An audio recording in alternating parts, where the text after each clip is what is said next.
Assalamualaikum warahmatullahi wabarakatuh. Perkenalkan, nama saya Nurul Huda dari kelas PAI 3D NIM 21020101129. Baiklah, di sini saya akan menceritakan proses pertumbuhan dan perkembangan saya sesuai aspek-aspek perkembangan untuk memenuhi tugas mata kuliah psikologi pendidikan yang diampu oleh Ibu dosen Nur Fahrunisa, SPD MPD.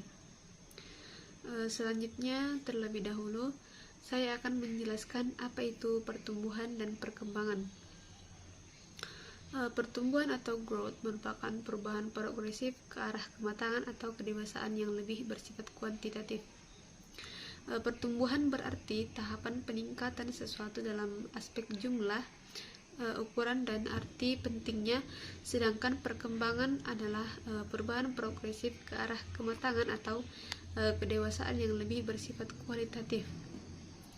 Perkembangan individu merupakan suatu proses perubahan individu menuju ke arah yang lebih sempurna dan tidak dapat diulang kembali, sebagaimana yang dikatakan oleh Harlock pada tahun 2010 bahwa manusia tidak statis atau mandek karena perubahan senantiasa terjadi dalam dirinya dalam berbagai kapasitas, baik yang bersifat biologis atau psikologis. Setiap individu akan mengalami proses perkembangan yang berlangsung melalui tahapan-tahapan perkembangan secara berkesinambungan. Nah, ada beberapa aspek-aspek perkembangan yang terjadi pada setiap individu, yaitu aspek otak dan kognitif, kemudian bahasa, lalu aspek sosio-emosional, dan aspek moral dan perilaku prososial, dan terakhir aspek perkembangan diri. Nah, dalam aspek perkembangan otak ini merupakan suatu pusat perkembangan dan fungsi kemanusiaan. Otak ini dibagi menjadi dua di bagian menurut fungsinya, yaitu otak belahan kanan dan belahan kiri, di mana saling memiliki fungsi tersendiri. Di mana otak bagian kiri ini berfungsi berpikir rasional, ilmiah, logis, kritis, linear, analitis, referensial, dan konvergen. Sedangkan otak kanan berfungsi berpikir non-linear, non-verbal, intuitif, imajinatif, divergen, non-referensial, mistik. Nah, ketika bayi lahir ini, otak mereka hanya berukuran sekitar 60% dari ukuran otak ketika sudah dewasa. Ukuran otak bayi akan membesar sekitar 3 kali lipat dalam 3 bulan pertama setelah kelahirannya. Pada saat kelahiran, satu-satunya mielin, yakni zat berlemak yang mengisolasi akson otak untuk membantu sinyal bergerak lebih cepat, berada di dekat sumsum tulang belakang. Area otak ini bertanggung jawab atas fungsi-fungsi dasar seperti makan, bernapas, dan mengendalikan detak jantung. Sejak saya dilahirkan, itu otak saya kira-kira berukuran normal, yaitu 60%, dan hanya fokus pada objek yang berjarak sekitar 30 cm dengan mengandalkan penciuman atau aroma. Sehingga di sini kita bisa mencium aroma dari ibu kita sendiri. Seiring berjalannya waktu, ketika saya usia 3 tahun, otak sudah berukuran kira-kira 80% dari ukuran dewasa dalam hal volume dan sel-sel otak. Sekitar saya berusia remaja, berat dan ukuran otak saya itu sudah terlihat seperti orang dewasa, meski belum berkembang sepenuhnya. Pada usia ini, tubuh telah memproduksi mielin dari bagian belakang otak ke bagian depannya. Area terakhir yang dipenuhi mielin adalah lobus frontal yang berperan penting dalam pengambilan keputusan, empati, dan kontrol impuls.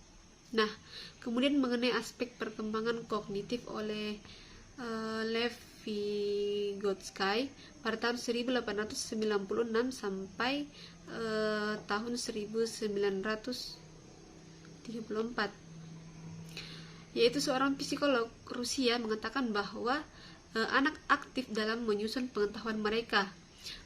Vygotsky dalam Sentrok tahun 2008 mengasumsikan bahwa Pertama, keahlian kognitif anak dapat dipahami apabila dianalisis dan diinterpretasi dalam konteks perkembangan.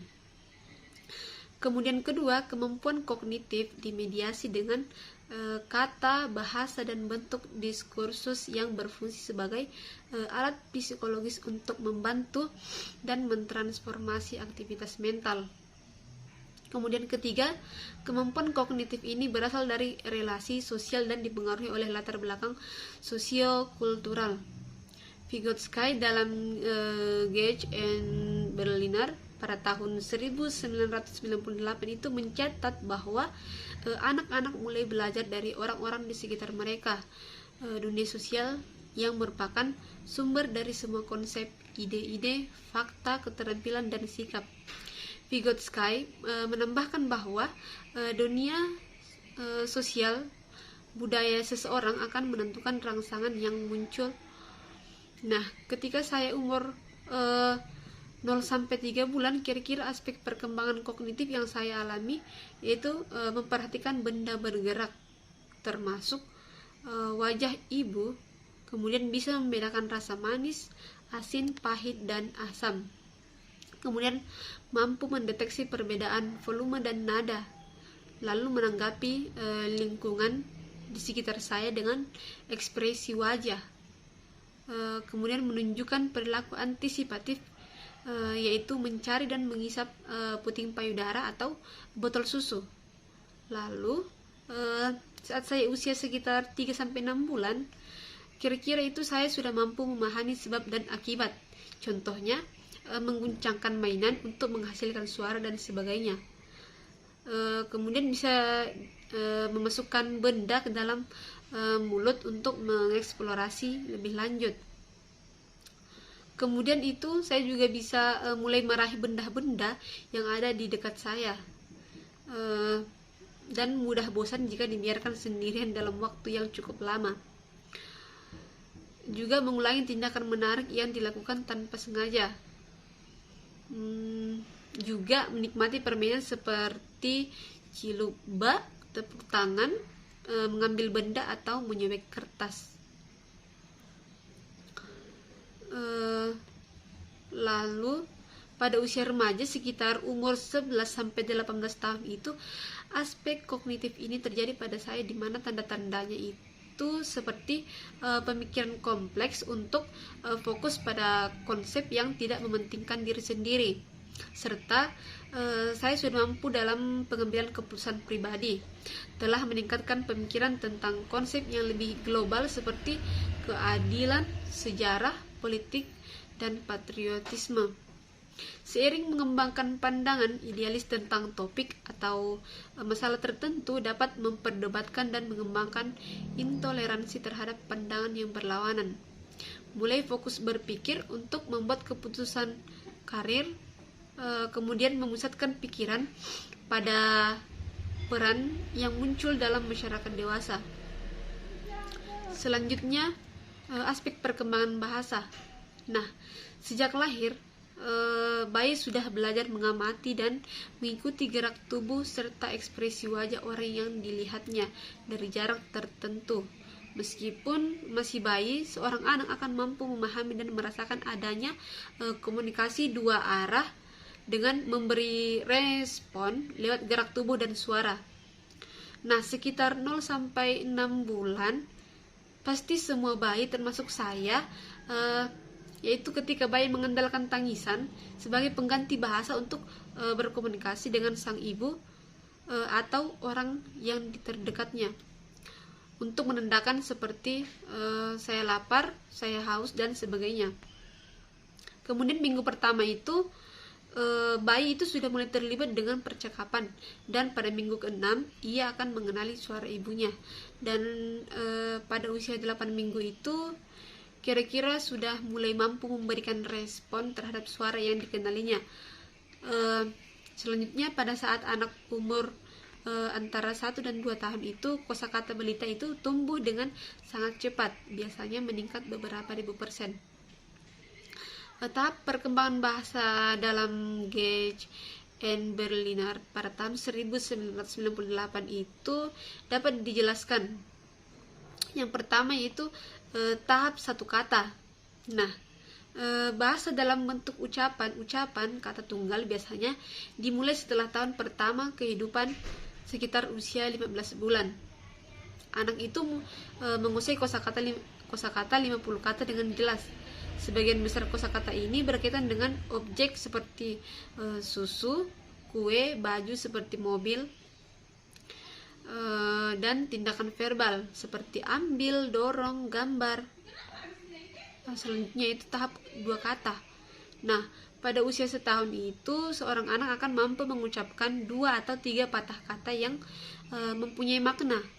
Sebenarnya ia juga sudah mampu memahami sebuah objek sederhana yang diperlihatkan padanya. Pada usia 15 bulan ini anak mulai bisa mengucapkan dan meniru kata yang sederhana dan sering didengarnya untuk kemudian mengekspresikannya pada porsi atau situasi yang tepat. Usia 18 bulan itu kira-kira sudah mampu menunjuk objek-objek yang dilihatnya di buku dan dijumpainya setiap hari. Selain itu, ia juga mampu menghasilkan kurang lebih 10 kata yang bermakna.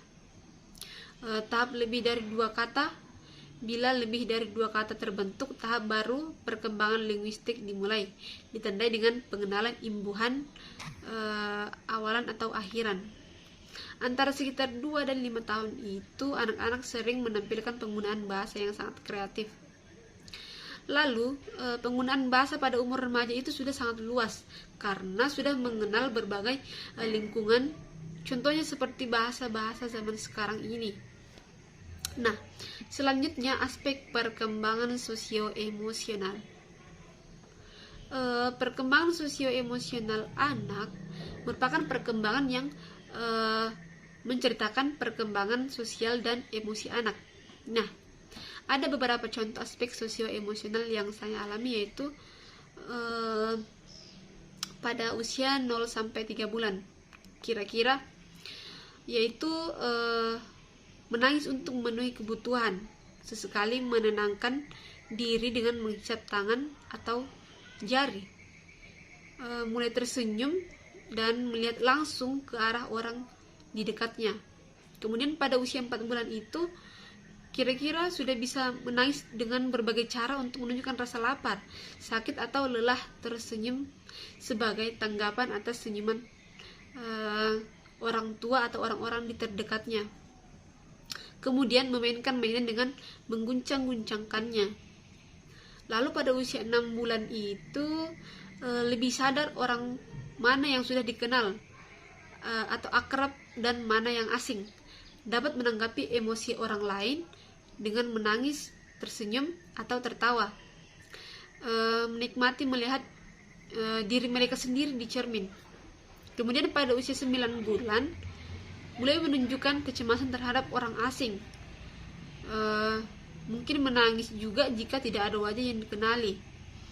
Kemudian mulai lebih menyukai beberapa mainan daripada yang lain.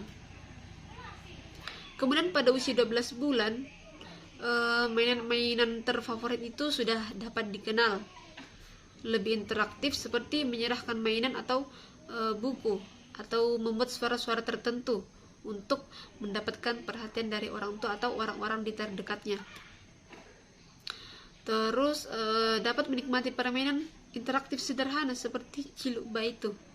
Nah, pada usia 18 bulan sampai 2 tahun itu kira-kira sudah mampu memiliki lebih banyak amarah dan menjadi lebih menantang saat mereka mencoba berkomunikasi dan mandiri, mulai menyenangi permainan yang sederhana seperti meniru apa yang dilakukan orang dewasa atau anak-anak yang lain.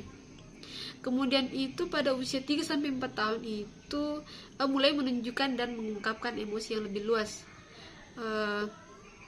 Kemudian mulai bermain dengan anak-anak lain dan dapat memisahkan diri dari orang tua.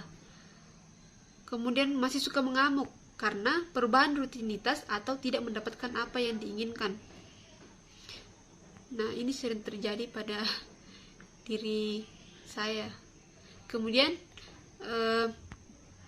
usia 11 sampai 15 tahun itu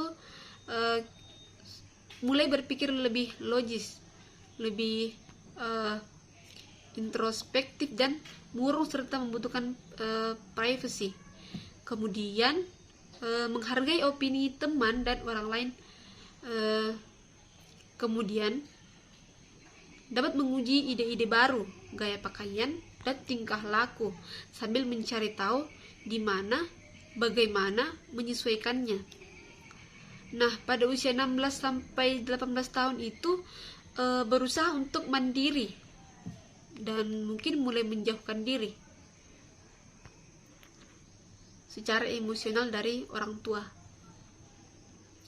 Lalu mulai mencoba menemukan kekuatan dan kelemahan, terkadang tanpa egois, impulsif, atau murung. Kemudian dapat menunjukkan kebanggaan akan kesuksesannya. Kemudian juga menghabiskan banyak waktu dengan teman dan mungkin tertarik dengan teman lawan jenis. Kemudian selanjutnya itu perkembangan aspek perkembangan moral dan perilaku prososial. Nah, moralitas berkaitan dengan pertanyaan-pertanyaan fundamental mengenai benar, salah, keadilan, dan hak-hak dasar manusia. Menurut Krauss pada tahun 2010, isu moral dimediasi oleh faktor-faktor sosiokultural dikarenakan nilai-nilai budaya dan norma merupakan dasar yang kuat dalam cara individu berpikir dan bertindak. Kemudian aspek perkembangan moral dan perilaku prososial ini dibagi menjadi dua macam, yaitu perkembangan moral dalam proses sosial dan perkembangan moral dalam sebagai alasan moral. Nah, yang pertama itu perkembangan moral dalam proses sosial. Bandura seperti yang dikemukakan oleh Krauss pada tahun 2010 bahwa individu itu belajar berperilaku moral maupun amoral utamanya dengan mengamati orang lain, terutama orang tua dan orang-orang penting lainnya seperti guru dan teman. Dalam kehidupan sehari-hari itu, anak mulai membentuk standar moral perilaku baik dan buruk, hal yang boleh dan tidak boleh dilakukan dengan mencontoh perilaku orang tua dan orang dewasa lainnya. Nah, kedua ini perkembangan moral sebagai alasan moral atau moral reasoning. Sebagian besar anak berperilaku lebih baik secara moral dan prososial ketika mereka tumbuh dewasa. Tentu hal ini selain disebabkan karena memang anak memiliki fitrah atau potensi untuk menjadi baik, melainkan juga dapat dipengaruhi oleh pendidikan dan pembelajaran yang mereka terima dari orang tua atau guru. Sejak kecil itu anak diajarkan untuk mengapresiasi bantuan dan pertolongan orang lain dengan mengucapkan kata terima kasih atau mengucapkan kata alhamdulillah atas karunia Allah Subhanahu wa taala.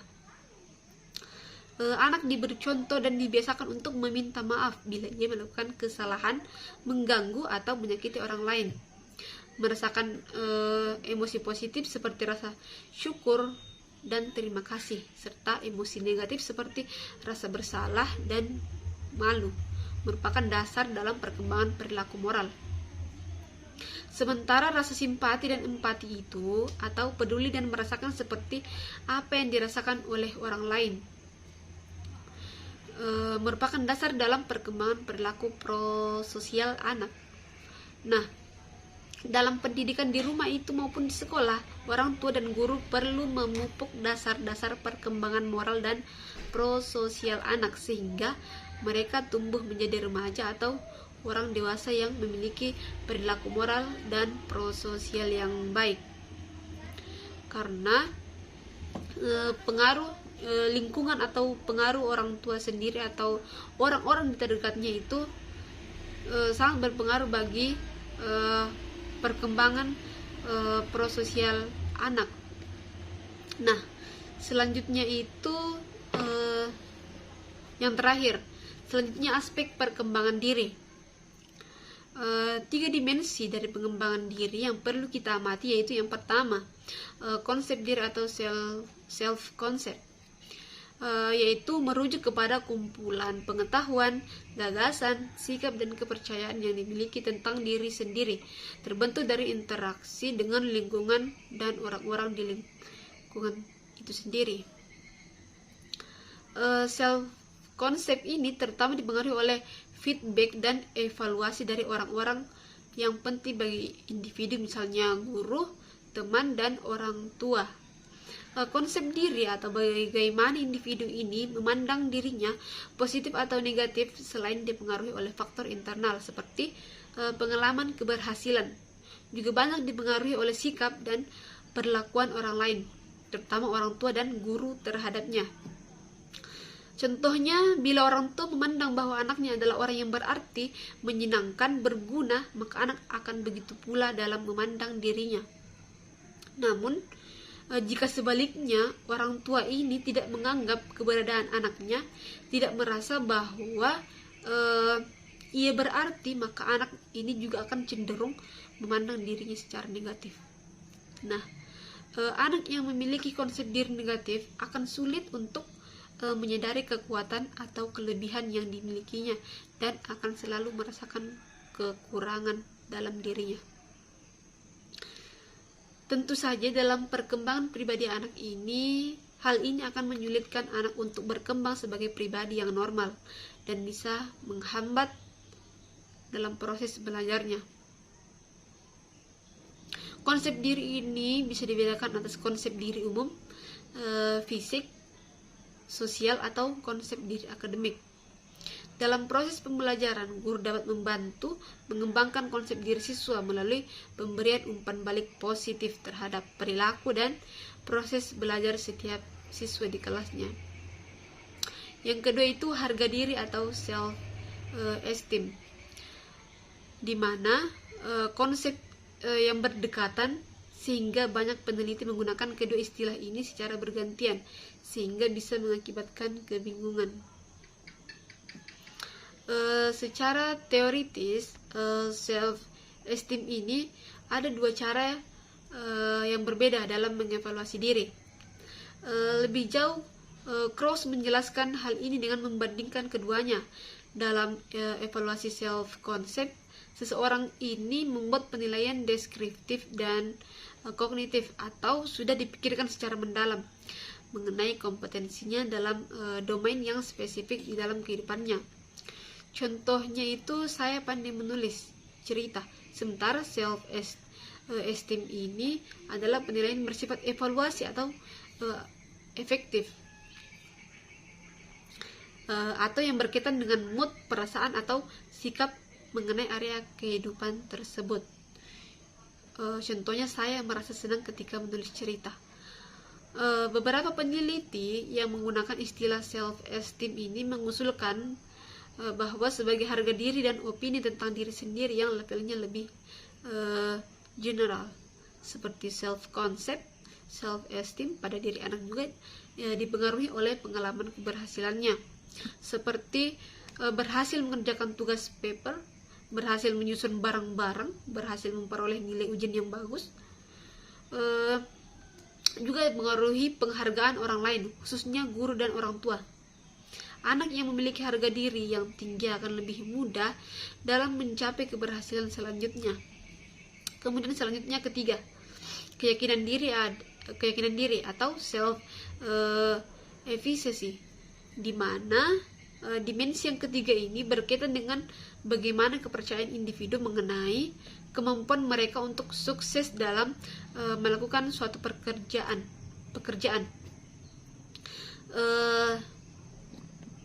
Self-efficacy ini menurut Bandura pada tahun 1997 dapat memengaruhi bagaimana seseorang merasa, berpikir, dan bertindak. Seseorang bisa saja punya self-efficacy yang tinggi dalam berolahraga, namun rendah di dalam pelajaran sains atau matematika. self efficacy ini didasari dari konsep human agency atau hak manusia dalam memilih, bahwa seseorang bisa dengan sengaja memengaruhi, mengontrol, dan mengarahkan tindakan mereka dalam rangka membuat sesuatu terjadi. Melalui sense of agency, kepercayaan bahwa kita dapat mengontrol tindakan kita dan melakukan suatu pekerjaan dengan sukses. Mungkin itu saja yang sempat saya sampaikan. Mudah-mudahan apa yang saya sampaikan dalam video ini dapat bermanfaat bagi saya dan bagi orang yang menontonnya. Baiklah, see you next time. Wassalamualaikum warahmatullahi wabarakatuh.